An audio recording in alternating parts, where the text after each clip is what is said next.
Hello everyone. So today I would like to introduce to Dr. Mahathir Mohamad, one of the most influential leaders in Malaysia's history. So, Tun Dr. Mahathir was born on 10 July 1925 in Lorstar, Kedah. Before entering politics, he was trained as a medical doctor. He served as the fourth Prime Minister of Malaysia from 1981 to 2003, and later became the seventh Prime Minister from 2018 to 2020. So, during his leadership, he introduced several important development policies, including the Look East policy in 1982. This policy aimed to transform Malaysia into an industrial and modern nation by learning from the success, technology, and work culture of countries such as Japan and South Korea. His leadership contributed significantly to Malaysia's economic growth, industrialization, and national development. This slide is about the Look East policy, which was introduced by Dr. Mahathir Mohamad in 1982. The main objective of this policy was to transform Malaysia into an industrialized and modern nation. The policy was inspired by rapid economic growth and strong work culture of Japan and South Korea. Instead of following Western development models, Malaysia looked to these East Asian countries as example of success. So, the Look East policy also encouraged important values such as discipline, punctuality, loyalty, and strong work ethics. These values were believed to be key factors behind Japan's economic success.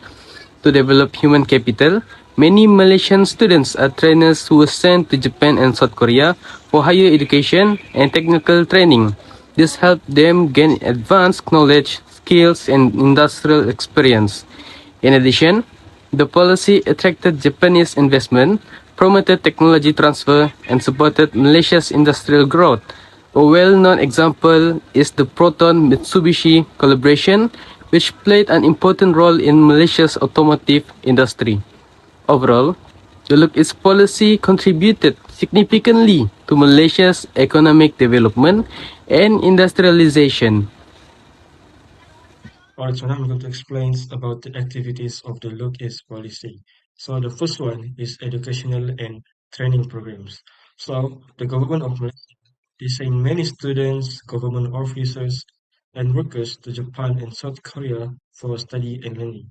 So at there, they learn many things like engineering, new technology, management skills, and industrial skills, where after returning to Malaysia, they use all of this knowledge to develop our country. Number two is industrial cooperation with Japanese companies. So Malaysia cooperating with Japanese companies and many Japanese factories robots in Malaysia. So it provides many benefits. For example, it creates more job opportunity. It brings new technology and better industrial skills. So this cooperation help grow our industrial and manufacturing sectors. The third one is development of technical and vocational skills. So the government built more technical schools and training centers, where as a result, it produced more skills workers and industry had better workers and Malaysia became less dependent on foreign workers. So this program actually improved technical skills and supported our industrial growth. And the last one is promotions of Japanese work ethics and management culture, where Malaysia encourage people to follow Japanese work culture. For example, like their discipline, the punctuality, the teamwork, and the quality work.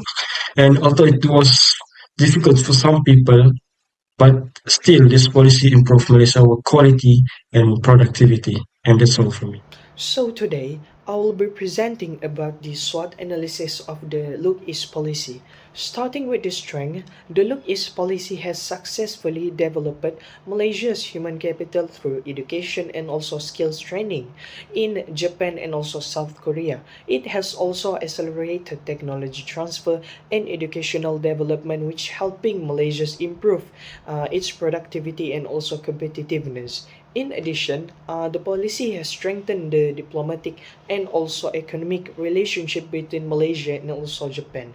Moving on to the weaknesses, Malaysia has still depends heavily on foreign technology and also expertise. Furthermore, adapting to Japan working culture to Malaysia's multicultural society has been challenging for us. Which another weaknesses is that the benefits of this policy have not been equally shared across all industries and also sectors. Next are the opportunities. The policy supports Malaysia's digital economy and Industry 4.0 by encouraging technological advancement and also digital transformation, which it creates opportunities to strengthen TVETs and also higher education cooperation. Moreover, Malaysia can expand collaboration with Japan and also South Korea in green technology and also sustainable development. Finally, the threats includes increasing competition from China and other emerging economies, dependence on foreign investment and also global economy uncertainty, and cultural differences that may reduce the effectiveness of implementing Japanese working ethics. Next are the opportunities. The policy supports Malaysia's digital economy and Industry 4.0 by encouraging technological. My name is Zulkarnain bin Srikal, so I'll be the one that analyzed Dr. Mahathir leadership style. First, there's a transformational leadership where he drove massive shift from an agricultural economy to industrial power. He united the nation under the Vision 2020 and materialized this change through mega projects like Petronas Twin Tower. Next is the Great Man Theory. Great Man Theory captures his innate charisma and crisis courage. This was best seen during the 1997 financial crisis, where he defied the international convention and implemented bold capitals, and that successfully stabilized the economy. Last but not least, the authentic leadership. Authentic leadership defines his unwavering conviction, driven by his national sovereignty and self-reliance. He constantly challenged the Western economic perspective to defend the development action. Hence why he holds the Prime Minister position twice, longer than most of the others. Ultimately, Mahathir's legacy bridges all three. He was visionary transformer, a courageous crisis leader, and deeply authentic statesman. That's all from me. Thank you.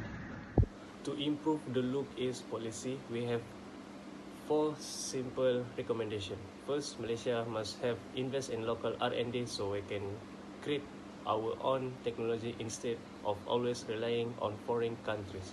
Second, we should adapt Japanese work ethic to fit our local culture and support a good work-life balance. Third, the policy must have small local business and agriculture, not just big factory. So the lastly is we need to focus on modern areas like AI and green technology to stay competitive globally. In conclusion, Tun Dr. Mahathir Look East policy was a success that turned Malaysia into a modern industry nation. This policy perfectly shows his transformational leadership through Vision 2020, his great man trait during economic crisis, and his authentic leadership in building national pride. By updating this policy for the digital age, Malaysia will continue to grow in success. Thank you.